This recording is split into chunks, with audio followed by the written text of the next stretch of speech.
Assalamualaikum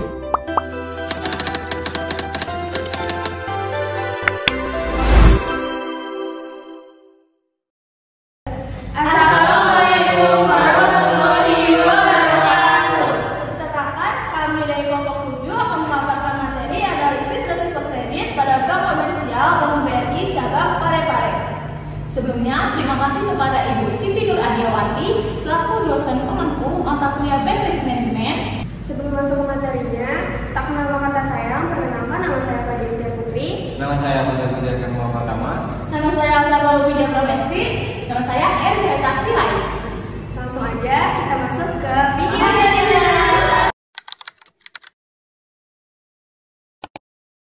Sebelum masuk ke dalam materinya lebih lanjut, di sini aku bakal jelasin mengenai pengertian dari manajemen resiko. Manajemen resiko menurut POJK nomor 18/POJK 03/2016 yaitu serangkaian metodologi atau prosedur untuk identifikasi, pemantauan, pengukuran dan juga pengendalian resiko yang ada pada seluruh aktivitas bank. Jadi, manajemen resiko pada bank itu bukan cuma sekedar aturan formalitas aja, tetapi juga sebagai sistem yang benar-benar harus dijalankan atau diimplementasikan secara terstruktur. Nah, bank itu jadi wajib banget punya metodologi dan juga serangkaian prosedur yang jelas untuk menghadapi resiko yang akan datang.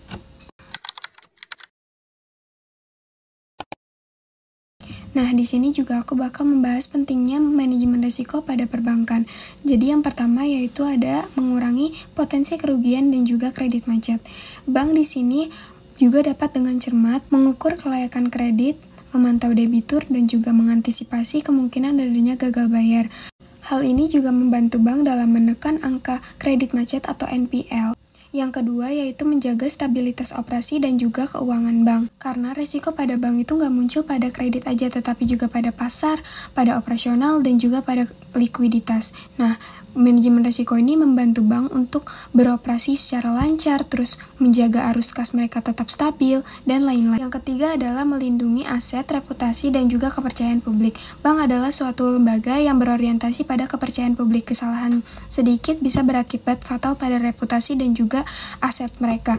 Nah, dengan adanya manajemen resiko, bank juga dapat menjaga citra profesional mereka dan juga menjaga loyalitas nasabah. 4 adalah mendukung kepatuhan terhadap regulasi OJK dan BI.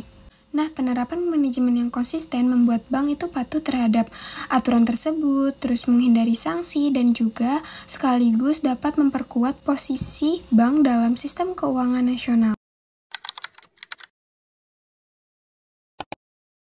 Selanjutnya, ada jenis-jenis resiko secara umum. Yang pertama, resiko kredit. Resiko kredit diakibatkan karena kegagalan peminjam atau debitur melakukan kewajibannya membayar pinjaman sesuai dengan perjanjian. Yang kedua, resiko pasar. Resiko pasar diakibatkan karena perubahan kondisi pasar, misalnya fluktuasi suku bunga, harga aset, dan nilai tukar. Yang ketiga, ada resiko operasional. Resiko operasional diakibatkan karena kesalahan manusia, lemahnya sistem, dan gangguan eksternal yang mempengaruhi perusahaan. Keempat, ada resiko likuiditas. Resiko likuiditas diakibatkan karena perusahaan tidak mampu melakukan kewajibannya karena tidak memiliki dana atau aset likuid. Yang kelima, ada resiko hukum.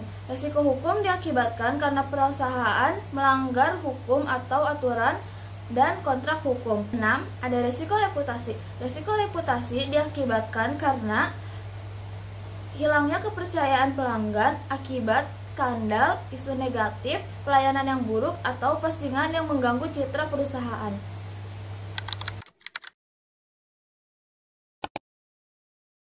Selanjutnya ada proses risiko kredit, identifikasi, dan pengukuran risiko kredit. Identifikasi, yang pertama menilai kelayakan nasabah sejak awal pengajuan kredit. Yang kedua, mengumpulkan data seperti laporan keuangan, reputasi, jaminan, dan legalitas usaha.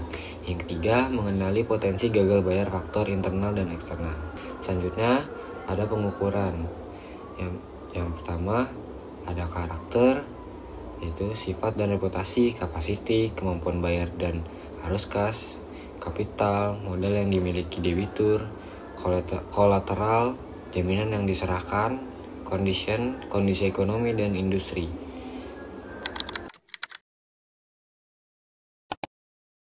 Setelah itu ada pemantauan dan pengendalian risiko kredit. Pemantauan, yang pertama ada EO, Account Officer, wajib melakukan kunjungan rutin dan call report. Yang kedua, evaluasi perkembangan usaha nasabah. Yang ketiga, audit tahunan dari kantor inspeksi. Pengendalian, audit internal dan kaji ulang pinjaman. Tim sistem informasi manajemen melakukan laporan akurat dan tepat waktu. Yang ketiga, penetapan cadangan kredit bermasalah. Selanjutnya ada CKPN, cadangan kerugian penurunan nilai kredit.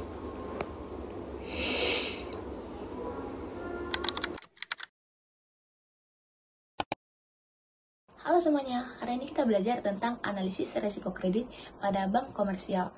Nah, secara garis besar, bank komersial terbagi menjadi beberapa jenis.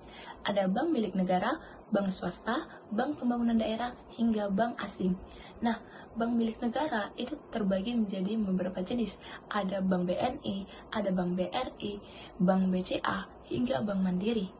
Nah, fokus utama kita kali ini kita menggunakan bank BRI Parepare. Nah, selanjutnya kita masuk ke studi kasus. Sebelum kita menampilkan data NPL BRI Parepare, terlebih dahulu kita memahami latar belakang permasalahan BRI Parepare. Nah, di mana diketahui BRI Parepare mengalami peningkatan NPL non-performing loan atau kredit macet dari tahun ke tahun, di mana proses manajemen risikonya sudah dilakukan, mulai dari identifikasi, pengukuran, pemantauan, hingga pengendalian. Namun, hasilnya belumlah maksimal, sehingga mengalami kerugian dan nilai aset bank itu menurun. Nah, selanjutnya kita akan menampilkan data NPL BRI Parepare.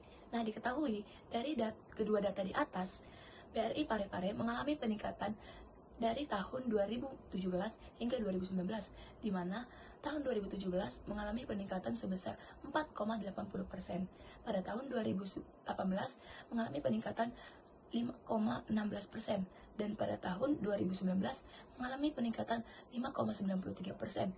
Nah, di mana diketahui Bank BRI Parepare mengalami peningkatan kredit macet dari tahun ke tahun, sehingga efektivitas manajemen risikonya perlu ditingkatkan lagi.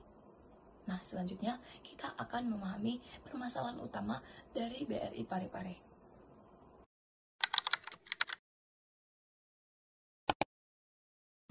Selanjutnya aku bakal bahas mengenai permasalahan utama yang terjadi. Yang pertama, analisisnya kurang hati-hati di mana kredit diberikan kepada debitur dengan pinjaman dari bank lain. Yang kedua, pemantauan lapangan dan juga call report belum konsisten. Yang ketiga, intensitas kunjungan debitur menunggak masih rendah.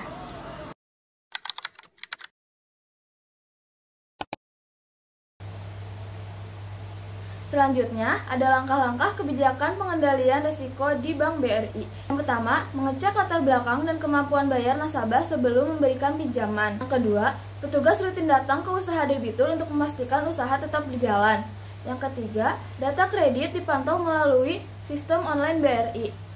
Yang keempat, ada pemeriksaan rutin dari auditor untuk memastikan prosedur dipatuhi. Yang kelima, menyediakan dana cadangan jika ada nasabah yang gagal membayar. Yang keenam, memberikan pelatihan kepada pegawai agar teliti memilih nasabah.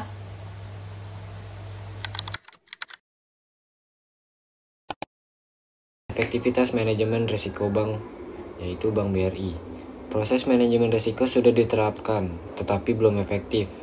Terbukti dari naiknya NPL. Butuh komitmen lebih serius dalam pengawasan dan pengendalian.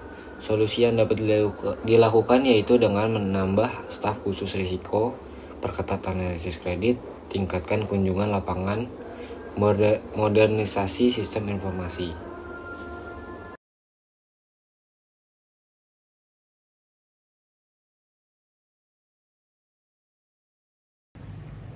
Terima kasih untuk semua yang sudah menonton. Kurang lebih maaf, jangan lupa like, Comment, share, dan subscribe. Wassalamualaikum.